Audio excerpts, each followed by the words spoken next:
Good evening, everybody. It is Thursday, May the 23rd, 2019, and this is your Mr. Video Game Show, as brought to you by Dead Sun Entertainment, brought to you by people and things, and we are here and going live.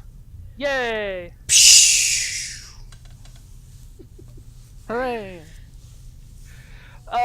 This week, as always, returning champion, the best of the best, the greatest from the East.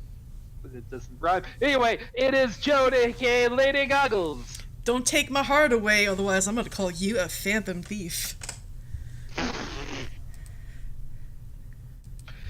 Unbreak my heart. Anyway. Say Persona again.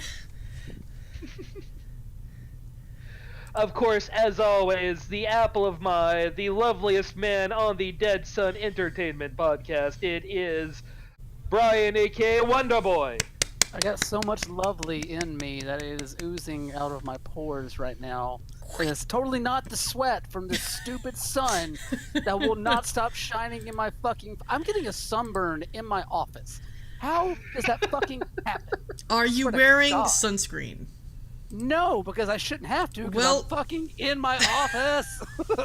This is stupid. Well, whose fault is that? And don't blame the sun. I will blame the sun all day long. All day. This is why we are Dead Sun. We don't believe in the sun here on this podcast. Exactly. On brand. From day one. I need to type that as I go ahead and try to promote this on Twitter. We don't believe in the sun, we believe in you and video games. Join us. We will accept a friend request from anyone except for the sun. The sun can eat it. Fuck you, provider of life. We don't need you. Right. Exactly. So, I don't believe any of us have really played anything all that, new this week. Me and Joan, I know, both have been neck deep in the JRPG lands. Boy, Dragon Quest never wants to end. God, I'm watching you play Dragon Quest, and it's like, you think you end the game, nope, you're not done. Then you think you end the game, nope, you're not done. it faked out at least 2 times. And I'm just wondering, how much fucking content that game can have. It's packed. It's jam-packed. It is the Lord of the Rings of video games, and I'm kind of ready for it to be fucking done now.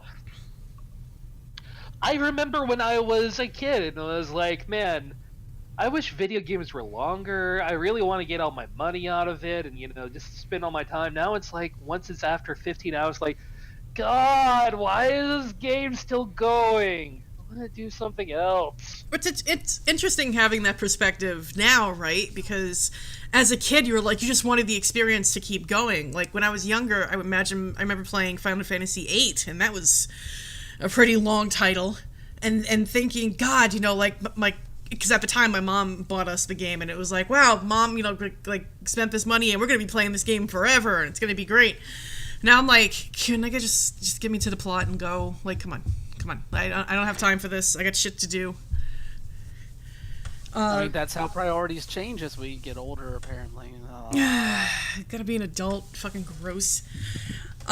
Speaking of the challenges of being an adult, I recently, just now, got into Persona 5. And I have to say, I haven't really had the time to, sit and absorb the game. I did try it a little while, sometime last year when Slacker moved up and we all moved in together, but I couldn't get past the tutorial. It wasn't that I couldn't do it level wise or fighting wise or anything.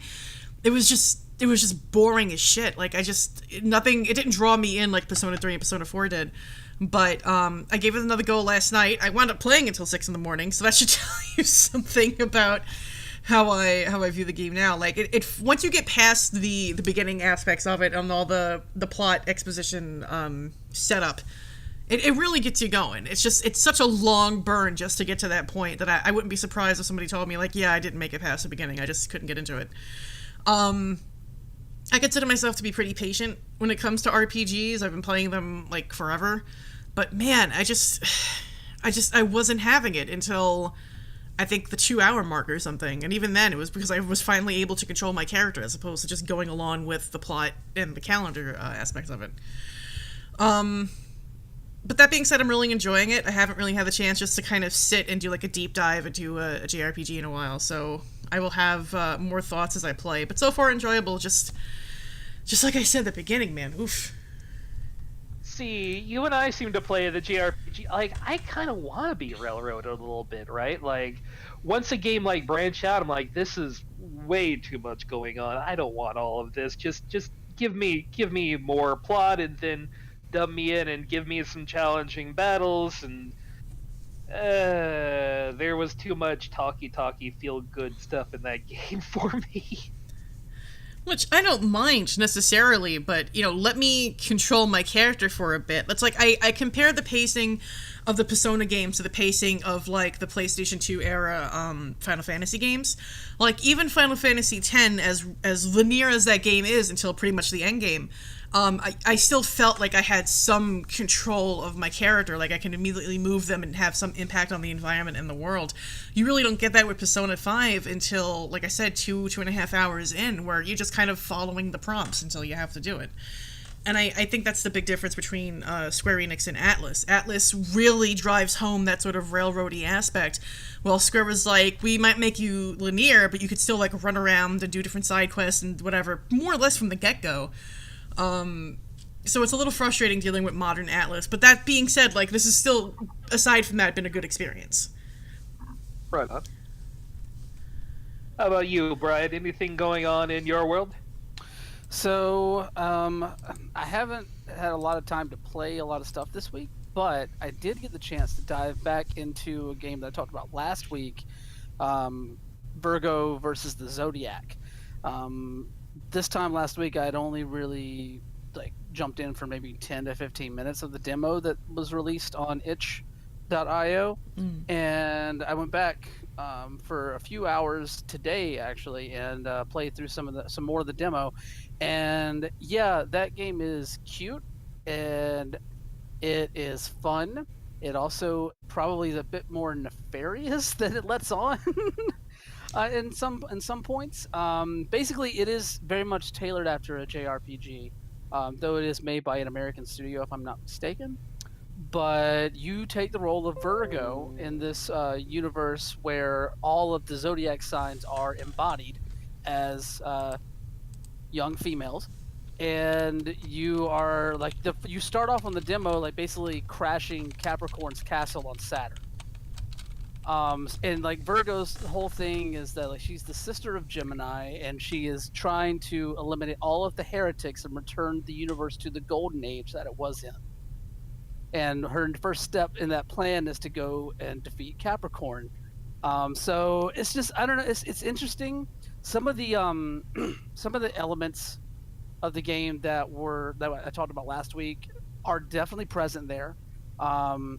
There are no random encounters like I said last week, so I can confirm that now after diving deeper into it. There are none of those. The combat system is actually pretty intuitive. It's really easy to get a hold on, but also offers a bit of complexity for those that are looking to add some strategy to it. It is basically tailor-made for the min-maxer in your life. Because all of the items, all of the equipable weapons, even like some of the abilities that you gather, all play into one of three qualities that you're leveling up as you continue to rank up through combat. And so, like, you can basically equip certain items that will make you like hyper-powered in one area while not really upgrading the others. So if you have a specific route that you want to go, that's perfectly fine. If you want to take your character that way, it's very easy to do so. A lot of the enemies are tailored to be weaker against certain qualities that your character can upgrade. So it can come back to bite you in the ass a bit at times, but all in all, like if you like it is very, very malleable when it comes to that sort of thing.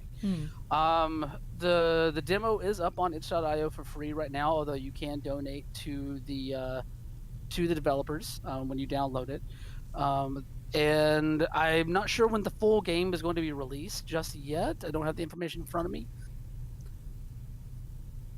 Sorry, I'm gonna get a little bit of the dry throat for some reason. And but it's super interesting so far and chibi as fuck, and I am totally into it. It does and look I'm not super normally. cute. Sorry. No, it does look really cute, and I'm watching the gameplay video that we have up, and I noticed that some of the things were cardinal, mutable, and fixed, and I'm like, I've dabbled in the old astronomy. I've seen these before.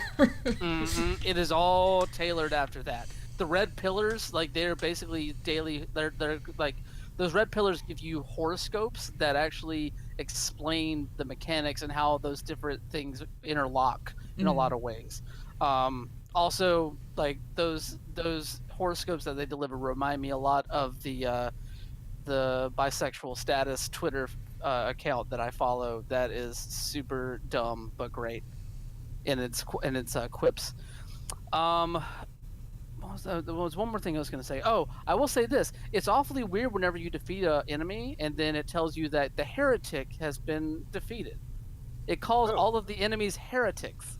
And I'm just like, that's why I think there's something a bit more nefarious going on here, because I'm like, I'm running around eliminating all of these goats that are deemed heretics by Virgo. I don't know what's wrong with me.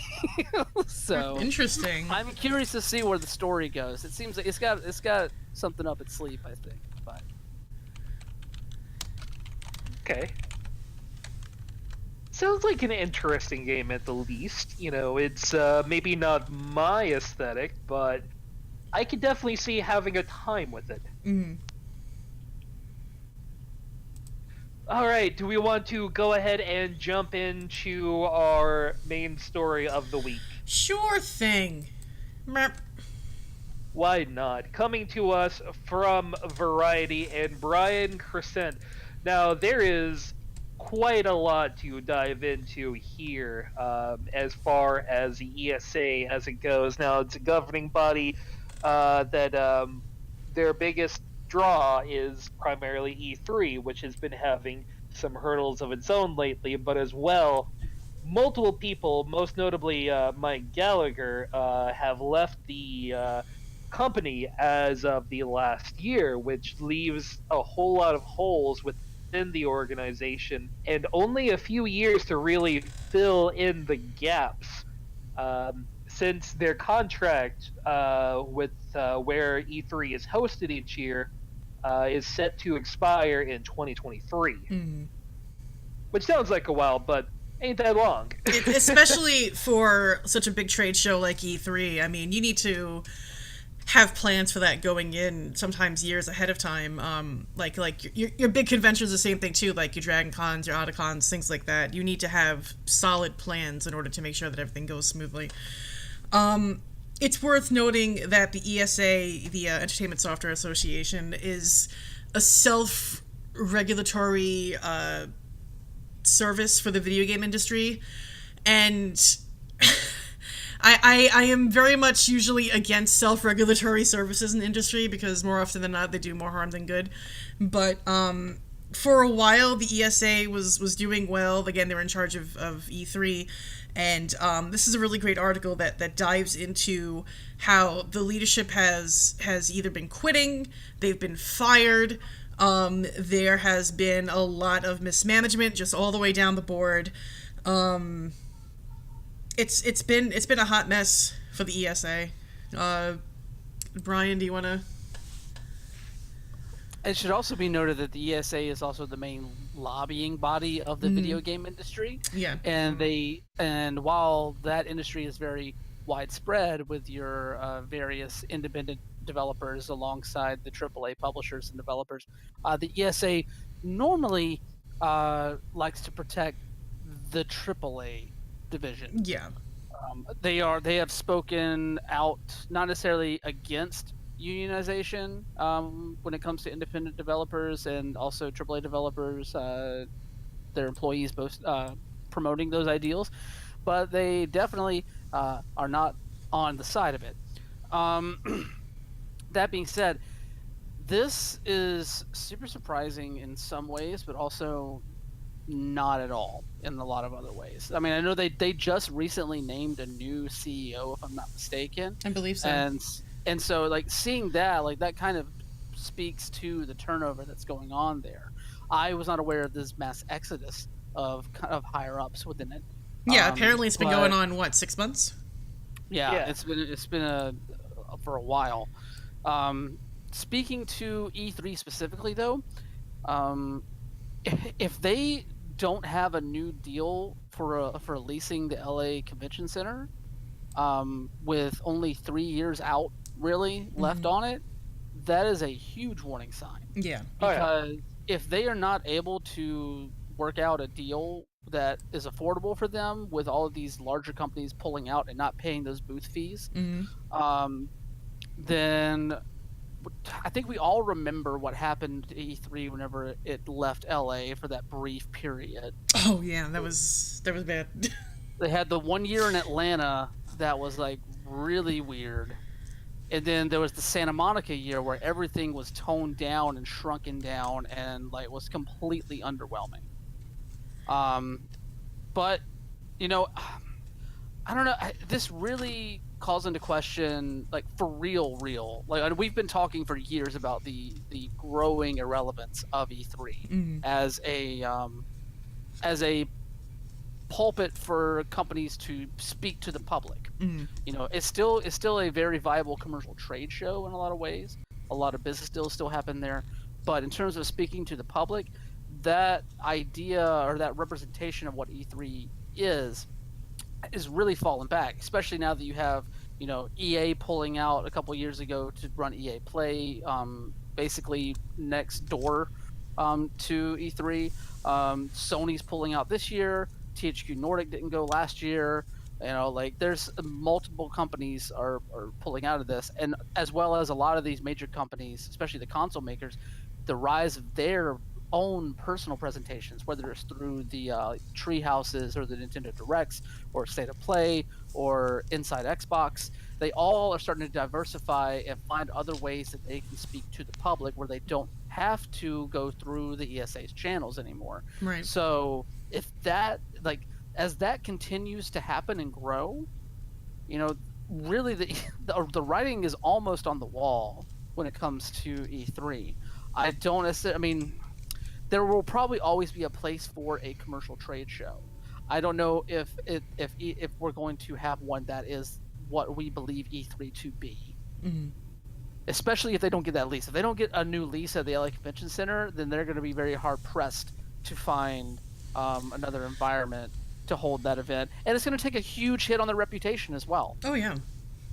I mean, it's like I said earlier, it's just been mismanagement all around. And something that's worth noting that the article brings up too is that ReedPop runs New York Comic Con, a variety of PAX shows, Star Wars Celebration, you know, things like that. They made a formal pitch to take over E3 years ago, but that offer never went anywhere. And I almost wonder, like, a company like ReedPop who have experience, not just running one show, but multiple shows, like, they would be the perfect people to turn around and be like, no, we can handle E3. We've handled all these other large-ass shows in other places. Like, we've got the experience, we've got the knowledge.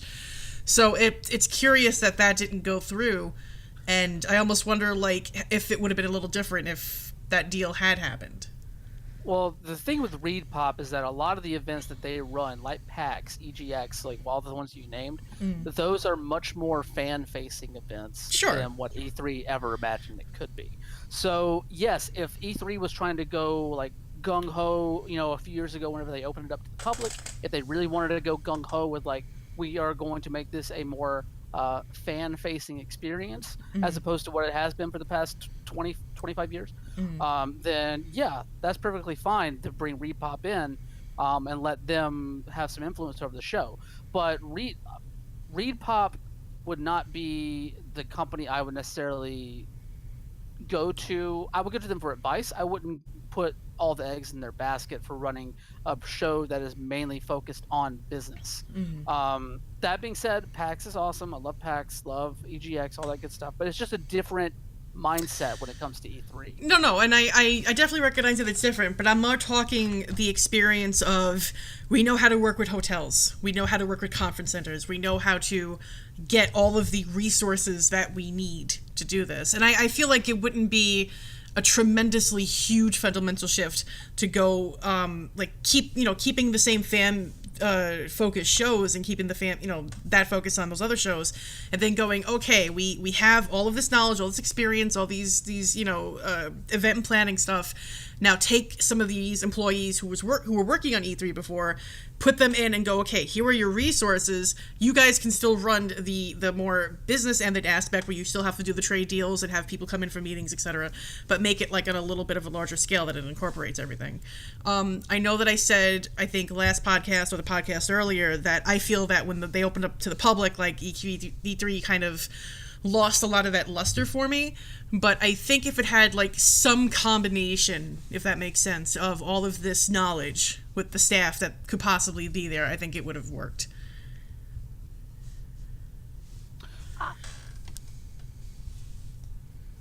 I personally have to wonder how much of the turnover with the ESA especially has to do with all of the loot box controversy that's been going on lately. Oh, good point.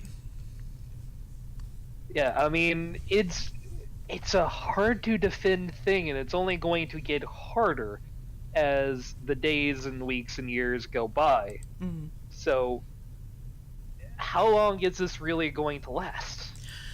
I don't know.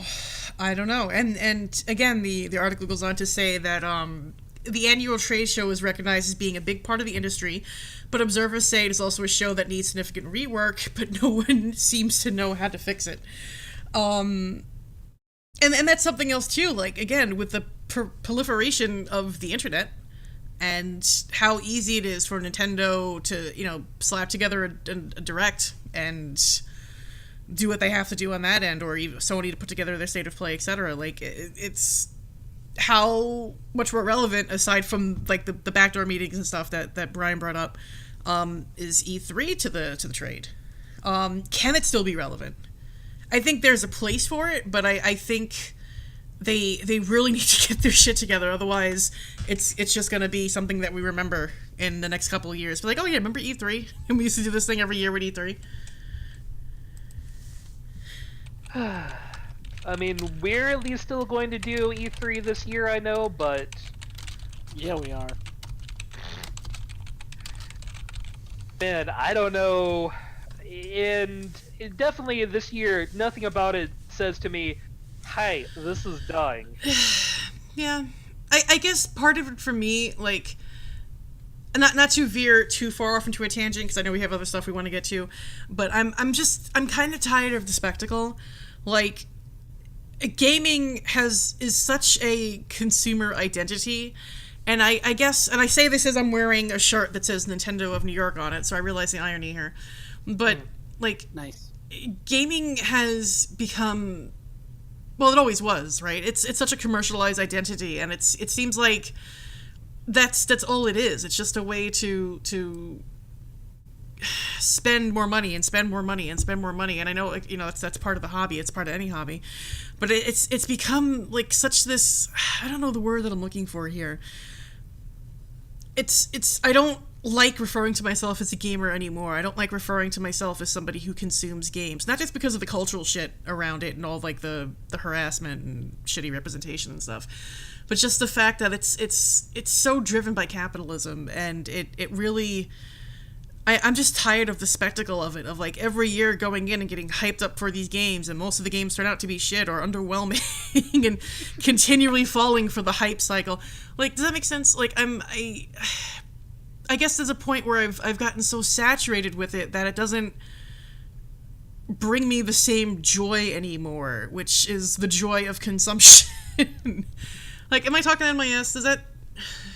No, I don't think you are. Like, that's a very valid point that I think a lot of people who aren't like knee-deep in the Sony versus Xbox console war, Reddit tweeting back and forth bullshit. I think a lot of people that are outside of that sort of mindset of what a gamer is are feeling that in a lot of ways. Because, I mean, really think about like all of the major titles right now are usually they're either sequels or they are all copying the same sort of like model, whether it be games as a service or like asymmetric online or only online multiplayer, or like trying to find some way to get into the esports market.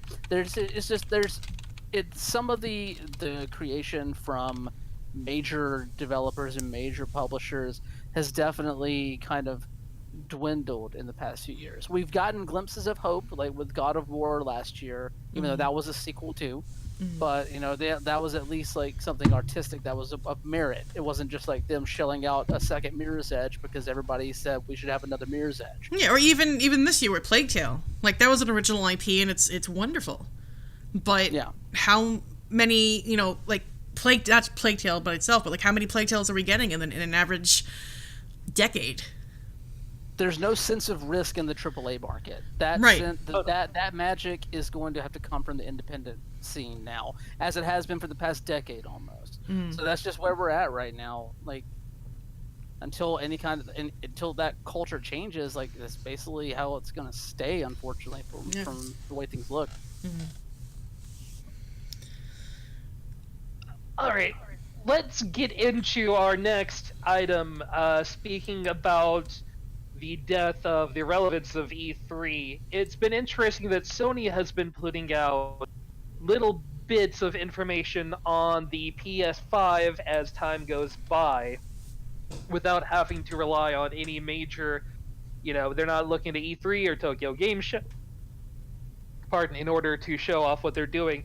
This next one literally came from an investors meeting where they're showing off the difference between the load time of the PS4 Pro and the next-gen PlayStation, your PS5, primarily showing off the difference of load time between the two, as well using Spider-Man, how you can go through the city at ridiculously fast speeds without having to worry about things along the lines of load times or having to mask load times in some way. And the latter is kind of the most interesting because think of how many games spend how much time and energy masking those load times to look like something better. Oh god, man. Elevators. Oh yeah, God of War's little mini-verse between the realms. And just the fact that you're playing the PS4 games on the PS5 hardware, as well as the mention that there may be cross-play between PS4 and PS5 games. So if you have the game on PS4 and you're playing, somebody else has the same game on PS5, you may be able to play with each other on that. These are all kind of huge things to just kind of push out there during an investment meeting. Yeah. I mean, speaking to the idea of capitalism taking over everything, of course the first place you're going to have this footage come out is in an investors meeting, because that's who matters the most when you're public. But anyway, moving off of that though, looking at the actual video footage, this is fucking mind-blowing. Yeah, I didn't actually play Spider-Man, but I've watched it, and watching it just kind of whoosh between places was kind of like, really? You're okay? Yeah, it's ridiculous. This is I cannot it looks so like, oh god, sorry. It's just I have no words for it. It's just, as someone who did play Spider-Man and didn't really mind the load times in it, but seeing those things fall under a second, seeing a load time under a second on a PS4 game. Oh, it's pretty nice. Although I think that also, like, I love the technological advancements. Like, don't get me wrong, but I think it also speaks to something of our attention spans too, where it's like, I gotta wait 5 seconds for this to load. Fuck. You remember when the PlayStation came out and every game had like 2 or 3 minute load Oh times? god, like, yeah. Yep. yeah, this is just how it is. I remember playing Tony Hawk Pro Skater and being like, yeah, this is fine. To wait like a full 3 minutes for the fucking thing to load. Yeah, for a 3-minute level. Uh-huh. Exactly, yeah. 1-to-1. So that is.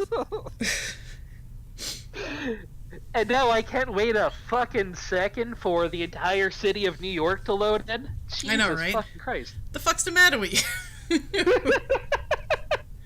I mean, to be fair, in real life, I don't have to wait a minute for the real New York City to load in real time. So You gotta worry about that's that how draw shitty you might distance be if you're thinking. driving from the west coast to the east coast. It's gonna take a while. Motherfucker, draw distance. You ever seen a draw distance in Wyoming? It's fucking terrible. There's nothing. It's like Turok. Ah, I mean, the draw distance in New York City is pretty bad, but, you know, that's a different sort of conversation. that depends on what kind of vape pen you got. Jesus Christ. You know, with all the CBD oil coming out now, and, Although it does, the article goes on to mention about the cloud. And I like the cloud. The cloud's alright. The cloud's gotta do what it's gotta do. I just kind of miss having physical disc. Not just for the collection purposes of look at my game library, but more like I have the physical media just in case something happens to the cloud. I am maybe being a Luddite, but I don't know. you know, it's interesting you bring that up because of our next story. Look at that transition! It's like I knew what I was doing there or something.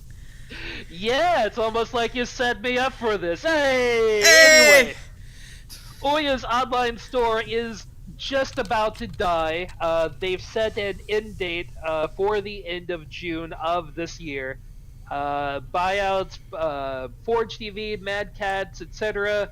could not save, excuse me, the Ouya. You were You're coughing telling me because someone- your body had to like project out the word Ouya. It was like Ouya. Ugh! I'm just wondering who is actually still trying to save the Ouya. Who the fuck knows? Like Razer. Well, okay, that's cool. They're gonna make as much money off of that stupid toaster that they put out as they did off the Ouya. So, like, totally makes sense that they're gonna shut this thing down right Like now. I wish I had my webcam on because I was doing the Italian mom thing where you put like both of your hands and both of your fingers together. Like, who the fuck's idea was this? Who thought this was a good idea? Nobody. Some guy, I don't know, but we did get some good games out of the Ouya. We got obviously like Towerfall and that Dragon Cancer and some other good things did initially come out of this whole thing. But man, I remember when my friends were all talking about like, yeah, this is going to be great. You're going to go in, you're going to get cheap games, and you know you can homebrew all the things you want to. I'm like, but I can already do that on Windows. Why Right. do I give a fuck about doing this on a box? And then it just ended up funky. I was like, yes, I told you, you fucks. Like, I even remember when the Ouya came out and we were talking about it, and I'm like, this isn't gonna go anywhere. Like, emulation is a thing that exists. Nobody's gonna care for this. And sure as shit, like, almost, like 2 years after it came out, it was like, Well, I mean, whenever you launch with such a heavy hitter as that Towerfall as your killer app, eh. Yeah. nothing it is was a Towerfall cool or game. anything. Just, I mean, it's no Halo.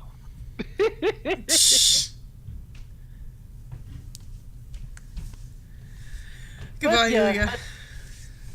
We will You- warn you. Will we though? we won't. We will not mourn Ouya. R.I.P. and Mad Cats. God. But while we're on the weird console thing, let's talk about the Playdate, because this shit is really interesting to me.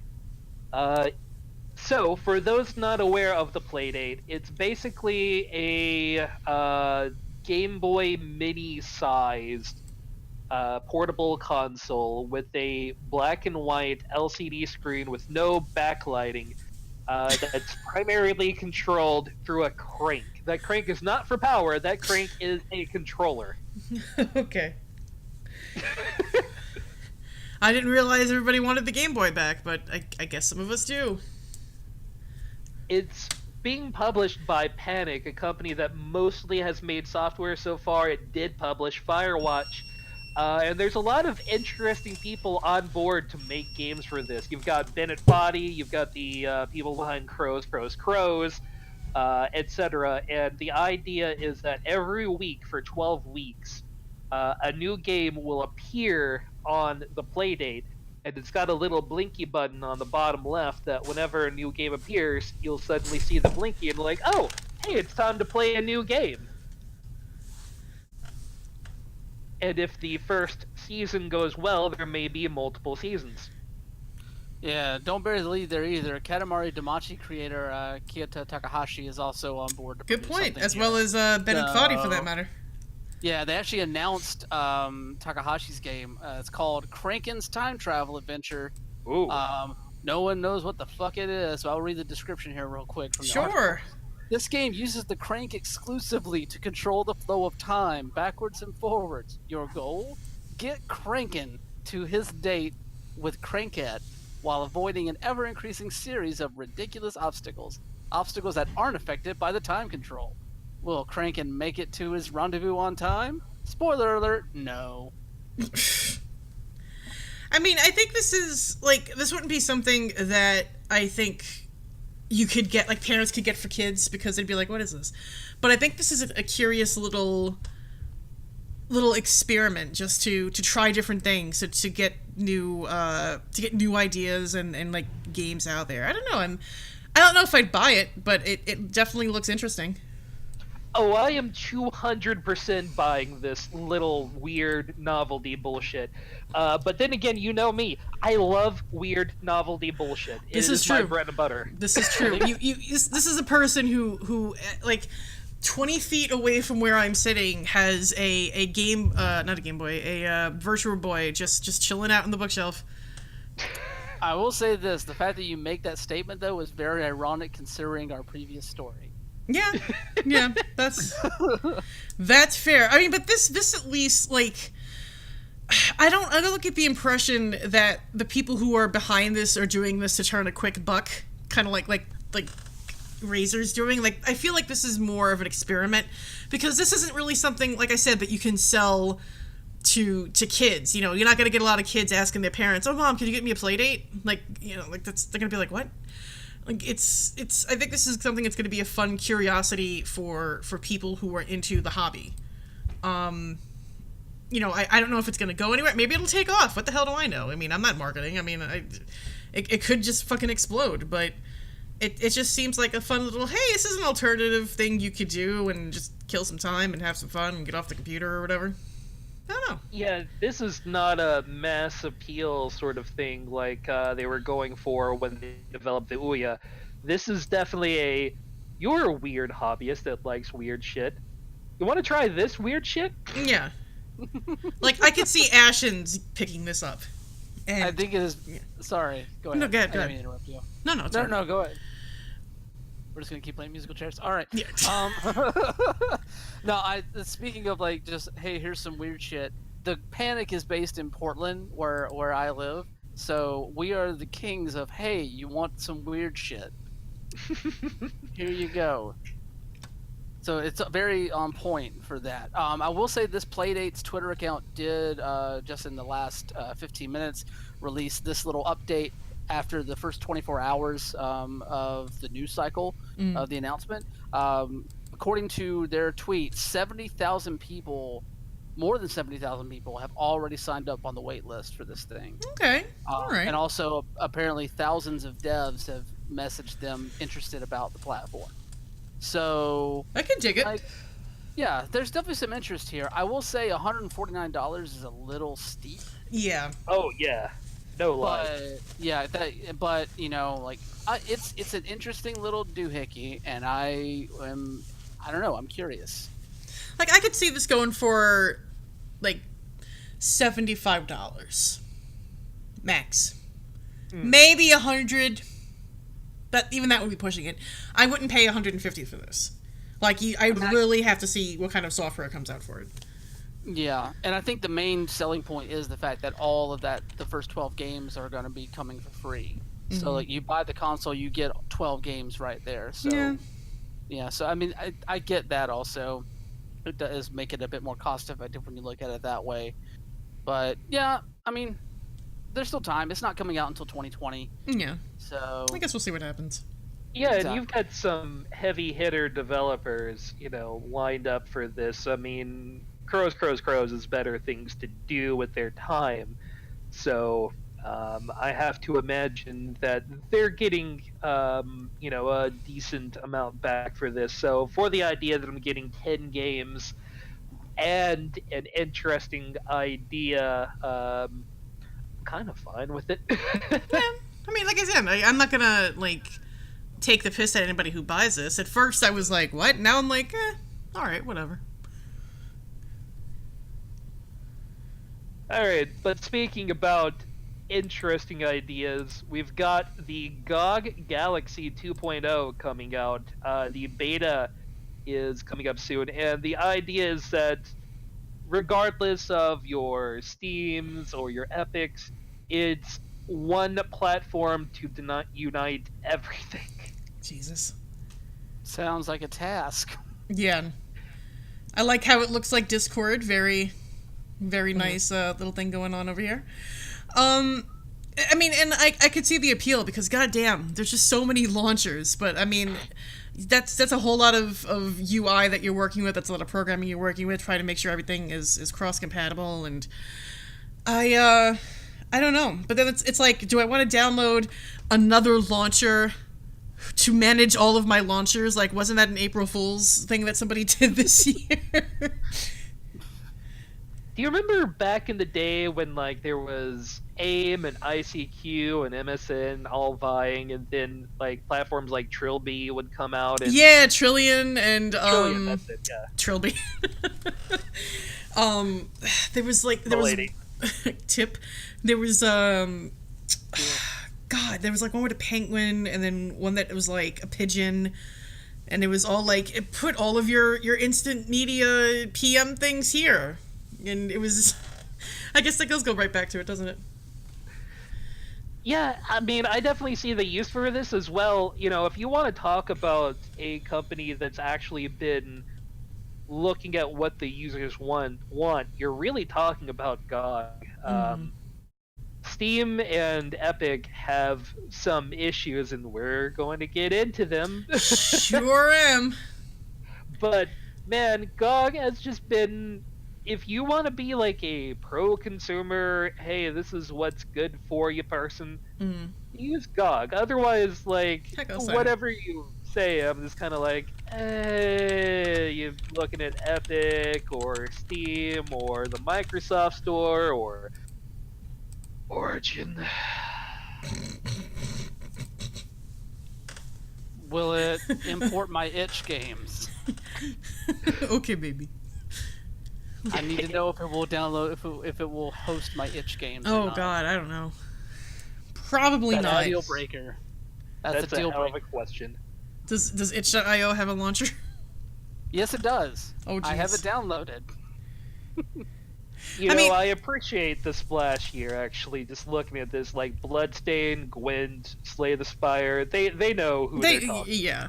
Although, John brings up a good point in chat. He's like, if it's a better launcher, I'll gladly use it, which, okay.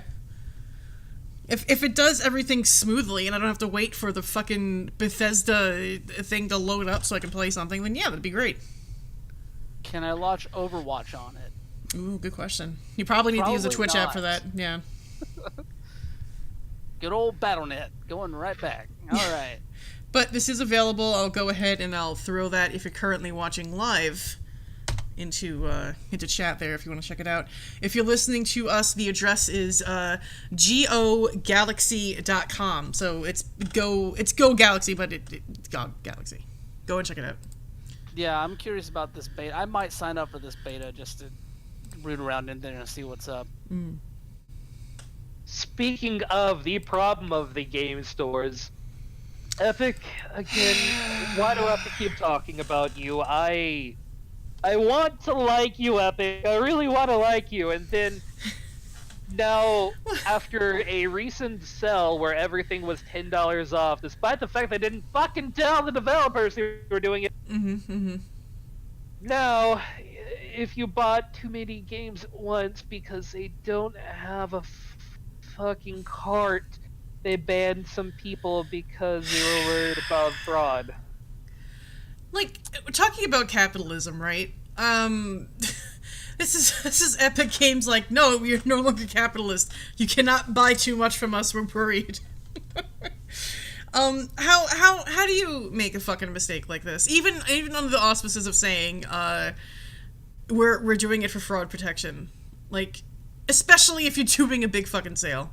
Like, we're having a huge sale, 10% off whatever, but you can't buy more than like 3 or 4 games, otherwise we're gonna block you from our service. That's gonna throw me right back to Steam. It's Yeah. all... Sorry, go ahead. Go on. I was gonna say, it's all about jumping into the deep end before you learn how to fucking swim. Yeah. Like, yeah, for as much as we've said the Epic Game Store is doing, like, all these good things, they still have some major infrastructure issues. The fact, like, honestly, I had not even noticed that they don't have a cart. That's ridiculous. How do you launch a storefront without a cart? Without a cart. That's like, I mean, like, that, I go across the street to the grocery store right now, and there's carts right there. Like, that's something in the physical world we've already figured out. That's one of the first things that you do. So you get all of that, and then the fact that you have this sale, and you don't let the developers know, that should speak to the level of miscommunication going on within this division of Epic.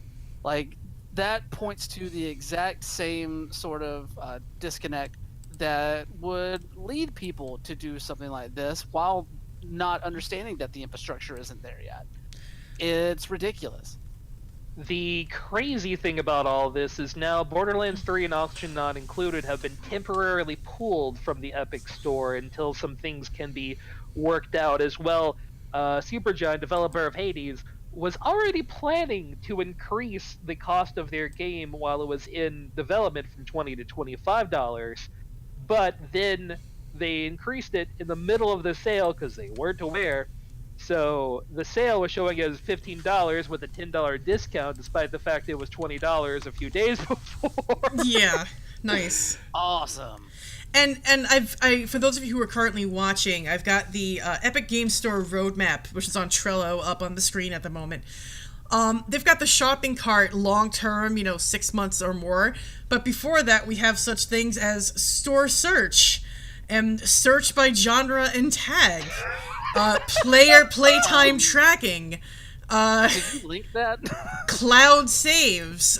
This is pretty pathetic that you're launching a store and then more than 6 months down the line you're thinking, maybe we should have a shopping cart.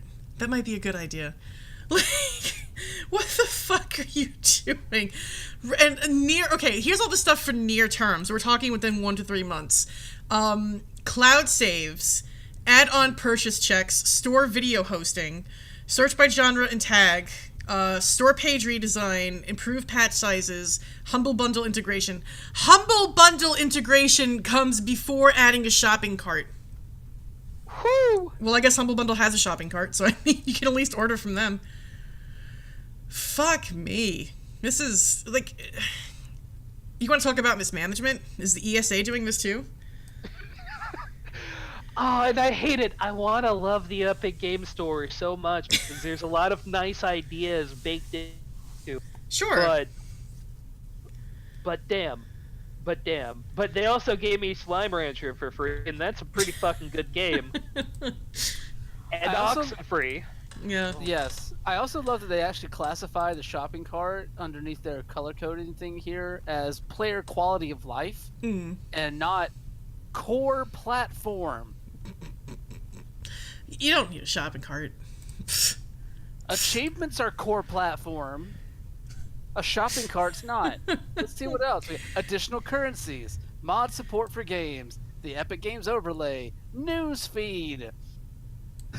Don't forget collections and bundles and offline mode functionality, which store video hosting, It's all only core just- program, but not shopping cart. It's good. It's good. It's good stuff. What Bunch the of fucking bullshit. John Bork Hey. says, "What a bold vision." At least their store is fucking curated in some form or fashion, which is why I have been avoiding using Steam and somewhat going to Epic. But anyway, do you want to talk about Steam's curation for a minute? Well, it should be noted that this is back from the 15th of March, this blog post, but, Oh, cool, so we're only 3 months away from a shopping cart now. Right! So, people are still commenting on it, like, up to and including 17 minutes ago. Yeah, here's the thing. It didn't really blow up until recently, and now the gamers have started circulating this one and getting real fucking ticked off. Here's the story. So we may all remember when Notre Dame was on fire and everyone was very sad, and you know, you can talk, it's a discussion about whether donating your money to Notre Dame or not when there's so many other things, blah, blah, blah, is worth talking about. But the money that was coming from... Hello, brain. Why did you stop braining on me all of a sudden? It's okay. What fucking game was this about again? Assassin's Creed, shit. Yes. Mm-hmm.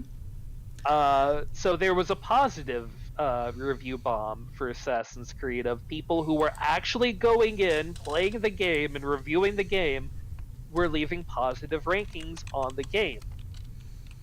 So they reviewed it and went, you know, it correlates with actual gameplay and people being happy. I don't see a reason for us to flag this as inappropriate.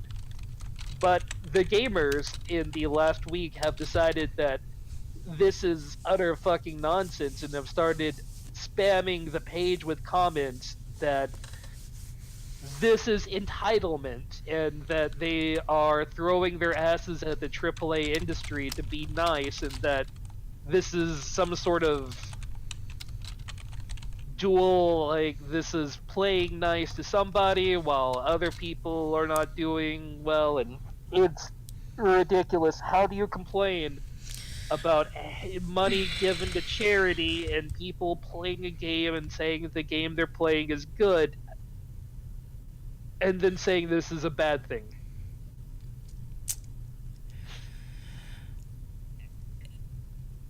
I don't have anything to add, like, except laughter. This is the state of Steam. This is the state of the Steam user base. Mm-hmm.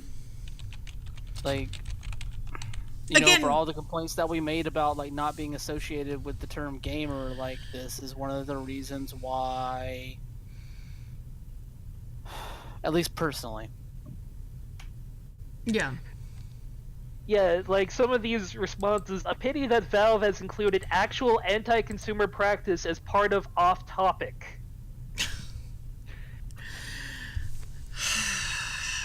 Okay. Although I do like one of the comments from 46 minutes ago is, good, these entitled fanboys need to grow the F up.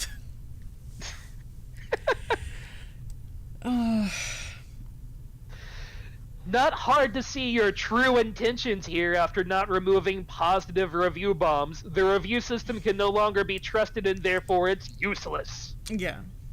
It's honestly sad to see Valve come to this, removing the negative but leaving only the positive is just censorship, plain and simple. I've been a loyal customer since 2006, and it is just depressing to see it fall like this. My longevity in being a consumer means more than everybody else.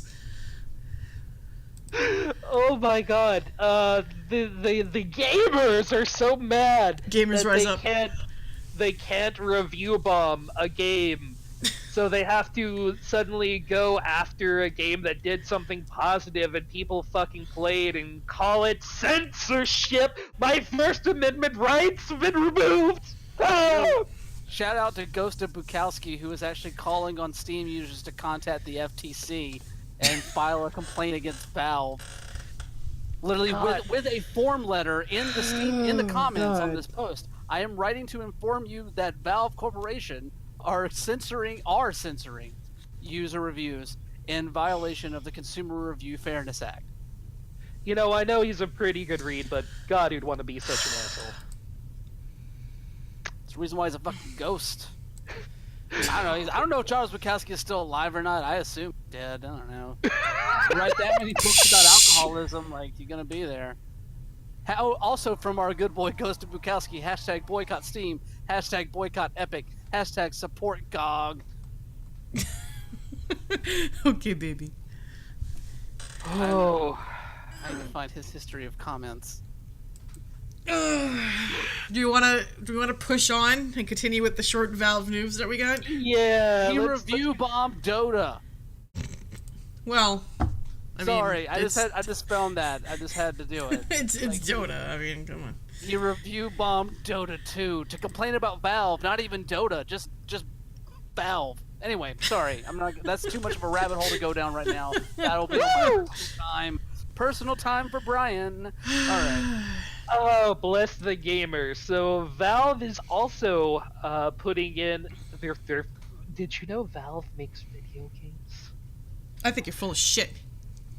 Oh, you mean Artifact, right? I don't know if you could call that a video game, more like a display of sadness, but I mean, player count. They're also going to make Dota Auto Chess.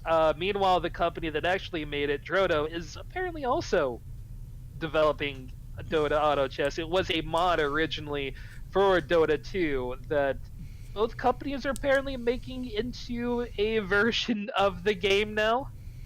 Yeah, so Okay. basically Steam or Valve grabbed these dudes that made the mod. And they were working with them to produce a actual version of Dota Auto Chess. But then somewhere along the way, things broke down between the two. And now Valve's doing it themselves and cutting the people who actually made the mode out. Similar to how they did with Dota 2 in a lot of ways. Cool. So fucking weird. Like, I understand that both companies are saying it's mutually agreed to, but why? I don't know. Yeah, there's no answer.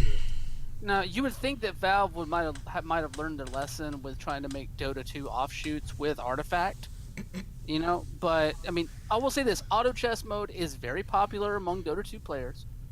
So if Valve is actually able to make a legitimate version of that mode that stands up to what the expectations are for it, then by all means go for it. And honestly, I would be curious to see how Drodo's version of that game compares. Yeah, I can't see a world where Drodo's version is as popular as the quote-unquote official version of a mod of a mod. The head spins. I also like that Drodo's statement came from a Valve statement that Valve said Drodo said. Like, this is just becoming too meta. I don't think I can handle it.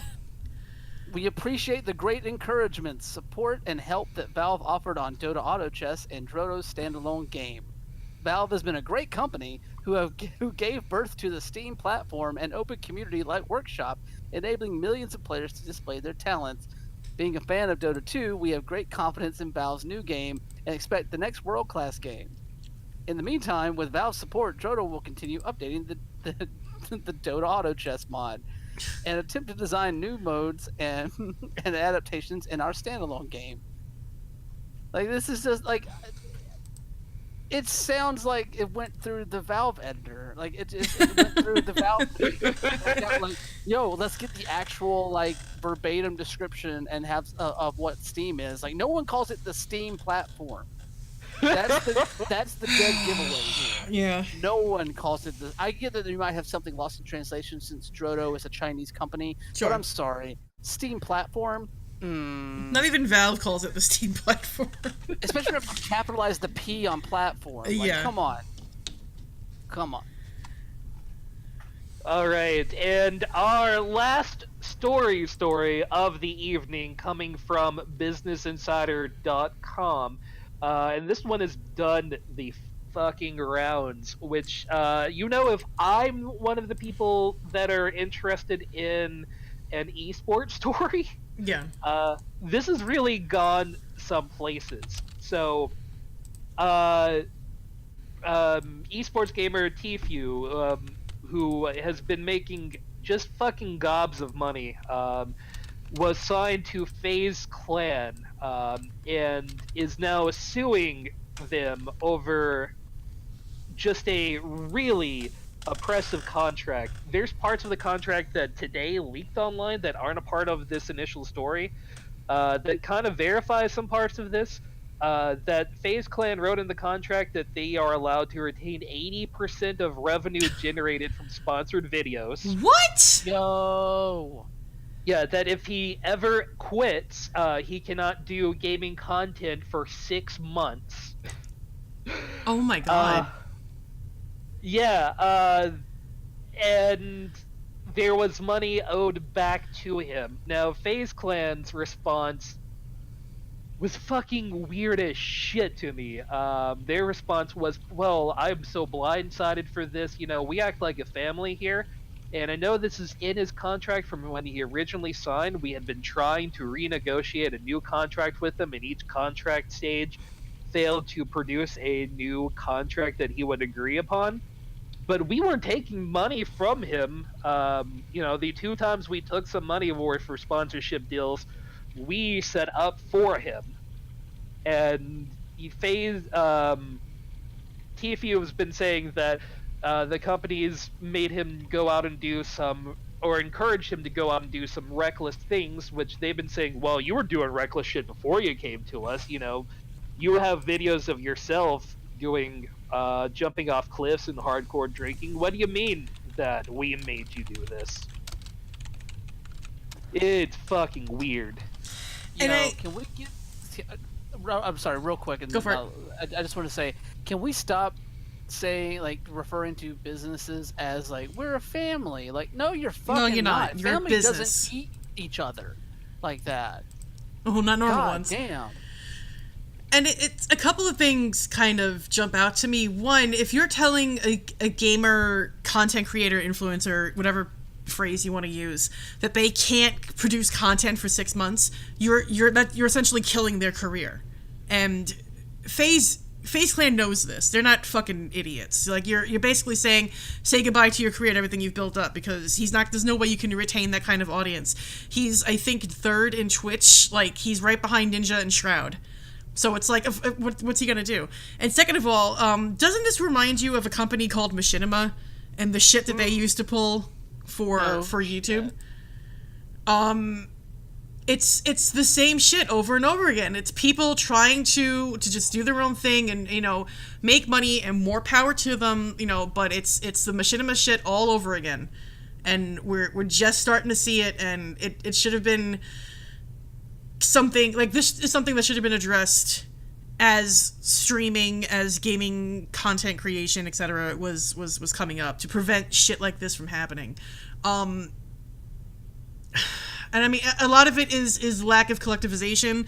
A lot of it is people just trying to make whatever money they can while they're doing this, which again, you gotta pay your bills. I get it. And I'd be a hypocrite if I said anything otherwise, because I'm trying to make money through streaming too. But fuck FaZe Clan is what I'm trying to say here, because this is just fucking awful. It's awful. No, you can make your kernel while not stripping 80% of someone's earnings away from this. Right. That's fucking price gouging out that. I'm not necessarily price gouging, but that's fucking gouging out the ass. And I can mainly only really speak to the esports side of this, because Tfue is a very popular, very successful Fortnite competitive player.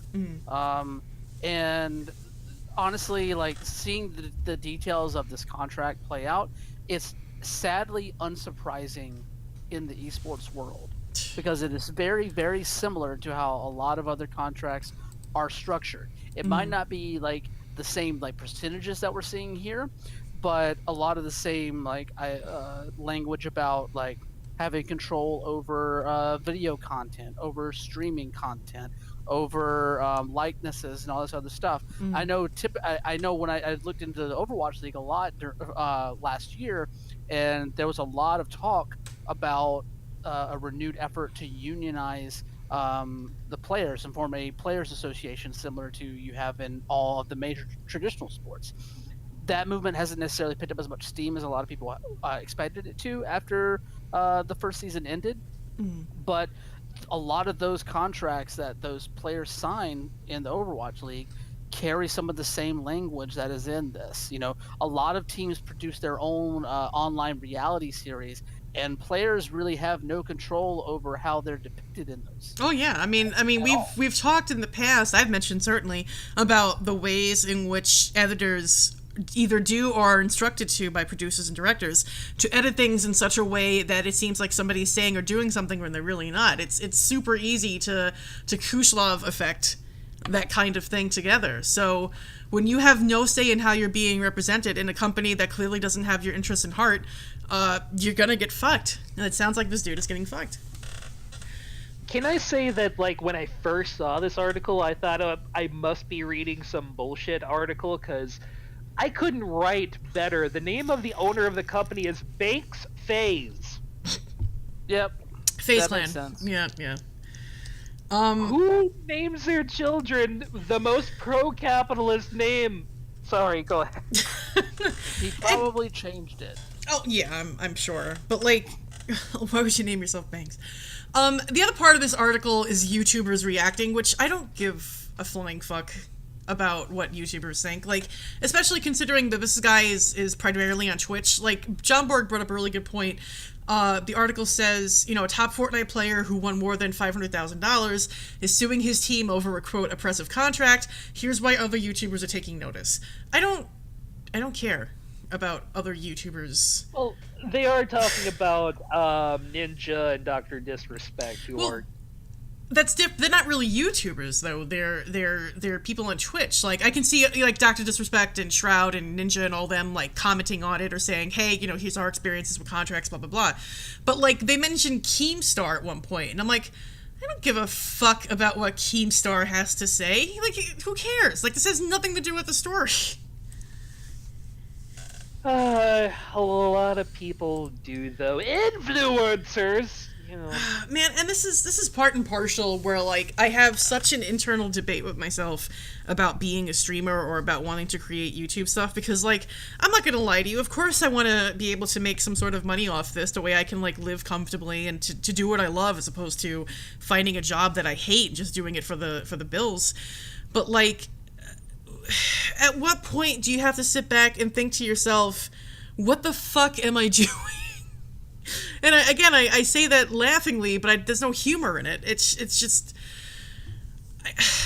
being an influencer, being a content creator in this day and age, it's like you have to either give up because you're not getting the marketing and the views and stuff like that, or completely sell whatever shred of dignity you have in order to get some fucking awful contracting like this for the marketing and for the reputation. And it doesn't matter how good of a player you are, how good of a person you are, how good how good your content is.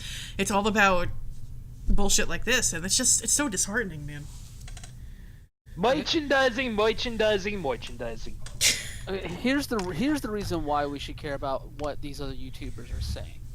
At least in my opinion, because the more that this influencer culture kind of permeates this sphere and and the influence grows, hence the term, you can see like pointing to Keemstar specifically, interviewing Banks the day the lawsuit comes out, and then moving off of that and into skepticism about the actual details of the contract. It obscures the real issue here in a market that is completely unregulated and takes advantage of young people systemically. These larger companies, you're pointing to the machinima model again. This is exactly what happened because of an unregulated marketplace. And then finally the FTC started stepping into some of these things, and Machinima ended up going the way of the dodo. So like these sort of things are important to watch out for and to point out and critique whenever you see them, because if the people that the audiences are listening to on YouTube are sitting here and dismissing something that clearly is egregious and needs to be addressed, then the conversation goes away, and the conversation cannot go away at all. And I'm not saying dismiss the conversation, nor am I saying that this isn't something that's worth talking about. Like that's not my MO. My MO here is people like Keemstar who will use any sort of controversy for their own gain, as opposed to just being like, hey, here's the news, here's what's happening, or hey, we're interviewing Banks Phase. Like here, you know, like Keemstar is I don't mean to shit on other content creators, but Keemstar is just there for his own shit. Like Keemstar has enough to fucking controversy to fucking fill up this entire house. Like I don't want to get my news from Keemstar. You know, like I don't want to get my opinion or my thought pieces or my think pieces from fucking Keemstar. I want to get it from people who are reputable. Sorry, I didn't mean to cut you off. No, that's fine. I was saying you don't want to, but there are millions of other people that do. And whenever they do get their news from Keemstar, the conversation gets skewed in a way that the actual truth doesn't come out. So we have to make sure that we understand the messaging coming out of these environments and be able to address it and debunk it whenever it needs to be debunked. And that's because true. I'm pretty sure that FaZe Clan is on the hook for some fucking bullshit. Right? Oh, absolutely. I'm just saying that, like, I don't think Keemstar's going to sit there and give me an academic look of the importance of collectivization and why we should be looking out for each other. He's just going to sit there and eat popcorn and talk shit. Oh, no, yeah, exactly. And that's the exact reason why we should be wondering, like, we should be paying attention to that shit, because that's the shit that people eat up. Like, that's exactly what it is. I'm not saying there's any value in it, but we should know what's going on there so that we can combat it. No, that's fair. Oh, That's fair. I'm sorry. I don't mean to get so angry. Like, I just... No. I mean, I'm heightened right now because, like, this is a fucking bullshit thing that I've been watching for years in the esports market. Like, this sort of stuff is just, it's par for the course in a lot of ways. And there really isn't a lot of change coming right now. This is one thing that could actually cause some change if it goes through in the right way. Yeah, so, and that's why I immediately thought of Machinima, because I was like, holy shit, this is Machinima 2.0 all over again. Except now, instead of YouTube videos, it's streamers, and it's fucking with their livelihoods, and it's doing the exact same stuff that Machinima did with Super Best Friends Play and all of the other big YouTubers, like, from the aughts. Like, it's the same shit. Yeah. And also, yes, I will address chat. You're right. The headline is clunky as shit. Yeah, the headline is... it's not great. But I'm sorry, Travis, I think you were saying something?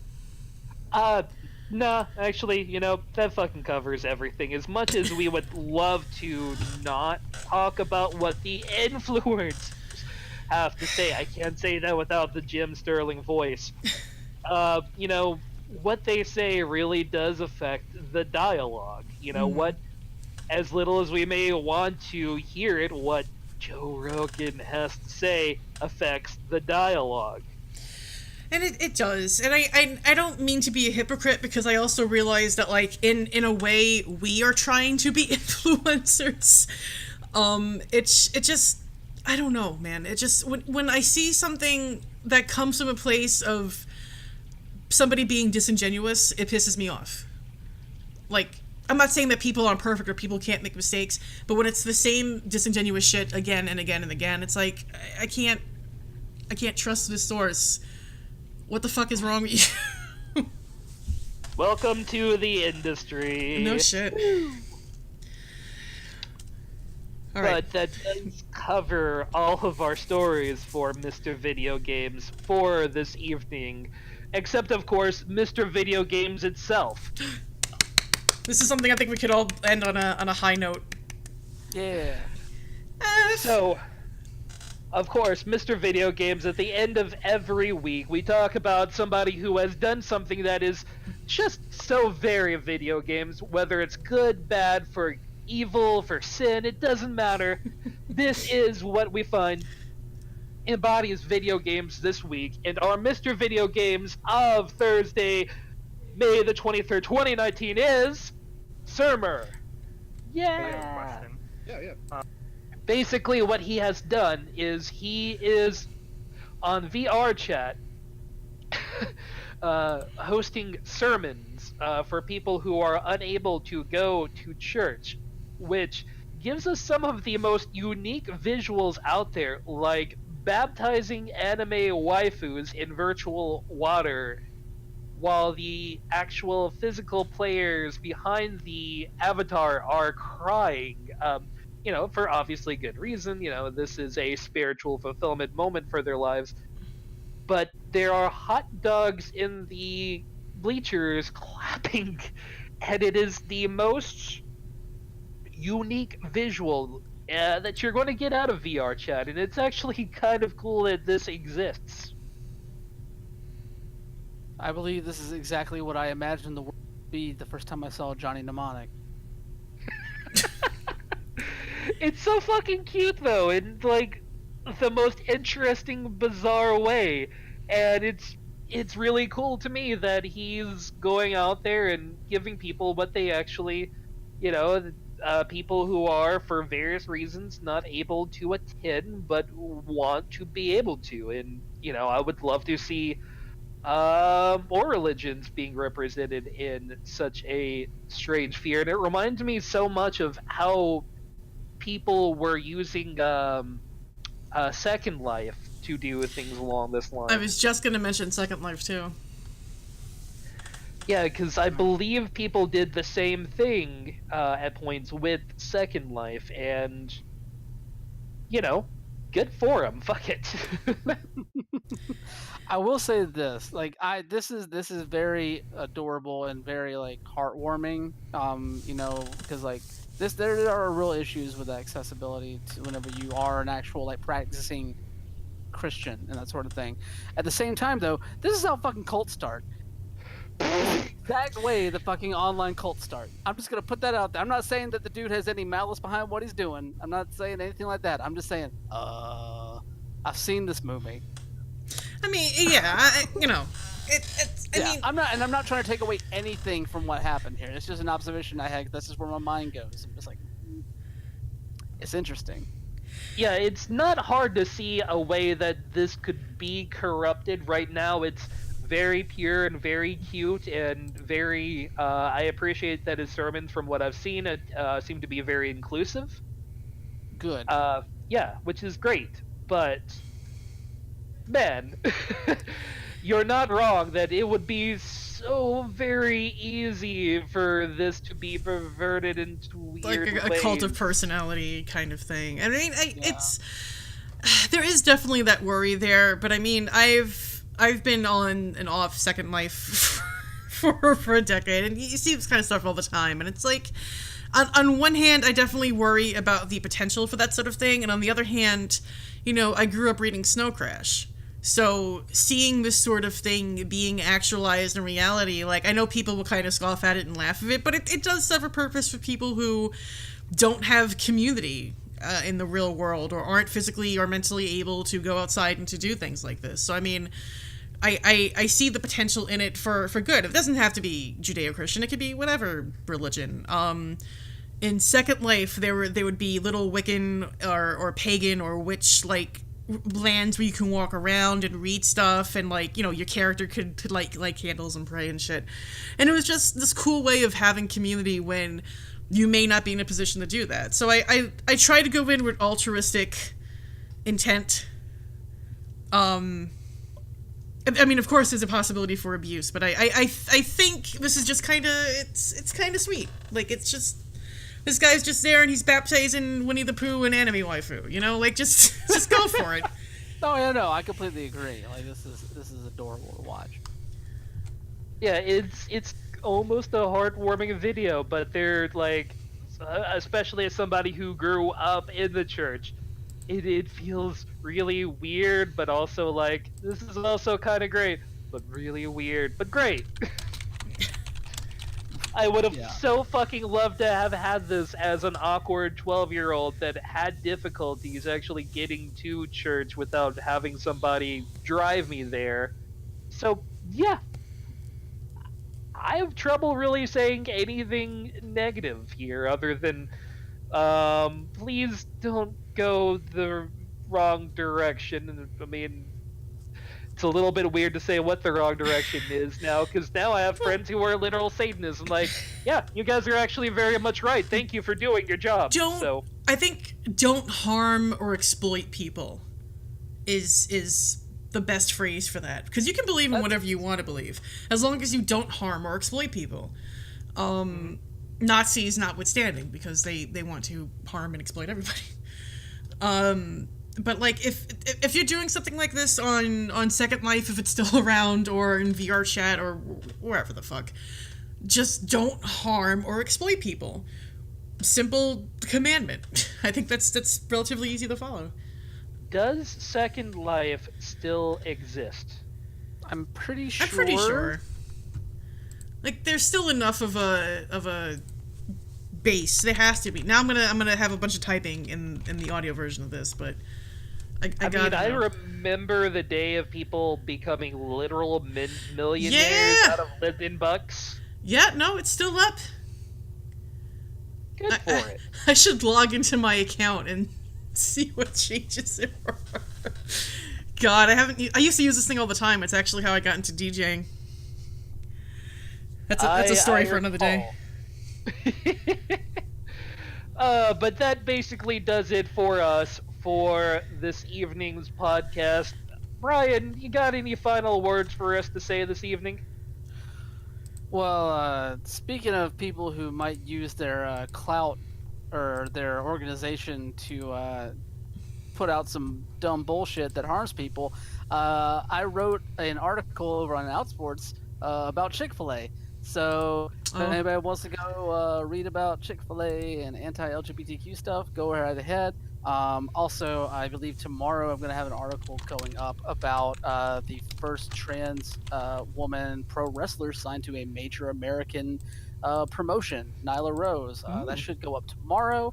And also a real quick shout out to the people over at Activision for their apparently diving into that COD hole and ripping Sledgehammer Games away from Call of Duty and putting Treyarch right on schedule to put out Black Ops 5 in 2020, because apparently Sledgehammer be fucking up. I don't know what's going on with that thing. Their Twitter account was down for they suspended themselves from Twitter for 24 hours. What the fuck? I have no idea what's going on. Yeah, there's something fucking weird going on there. There just wasn't enough time to work it into, but like, there's something fucking strange, and I'm hoping more news comes out of that, because there's got to be some details missing from this. Yeah, like there's a good article Jason Schreier talking about this. I think he broke the story over the weekend. So yeah, that's an interesting little read. Other than that, I'm just looking forward to All Elite Wrestling's Double or Nothing this weekend. That's gonna be fucking sick as hell. Joan, you got anything interesting for us? Not really. Pretty boring. Just gonna go eat some soup and play some Persona. But new Agretsuko Season 2 is coming out in June, so look forward to that. Nice. And that's really about it. I'll have an update on the beginning of my garden, I think, for next week's show. So look forward to that as well. And just fucking be cool. Just be cool to each other and don't take advantage of people. Like, just be cool. Come on. Be nice. Nice. I would like to apologize to all of my friends who work service industry jobs and have to fucking work this weekend, but yeah, it's Memorial Day weekend. I'm so sorry, friends. But I'm going to do a whole lot of fucking nothing important this weekend, and it's going to be great, because I need to do nothing. Yeah. So there you go. Yeah, I think you'll need a reset. Sorry. It's good. It's good. Sorry, I just forgot. Also, combo breakers this weekend for all those fighting game community fans out there that want to watch Sonic Fox beat up some motherfuckers in Mortal Kombat 11. Ooh. So and who doesn't? Exactly. That's going down this weekend too. So I got a full weekend of shit that I'm just gonna sit on my ass and watch. It's gonna be rad. For everyone else, I hope you have a nice weekend and, of course, a pleasant tomorrow. We'll see you next week. Bye! Bye. If you celebrate it, happy Memorial Day. Bye.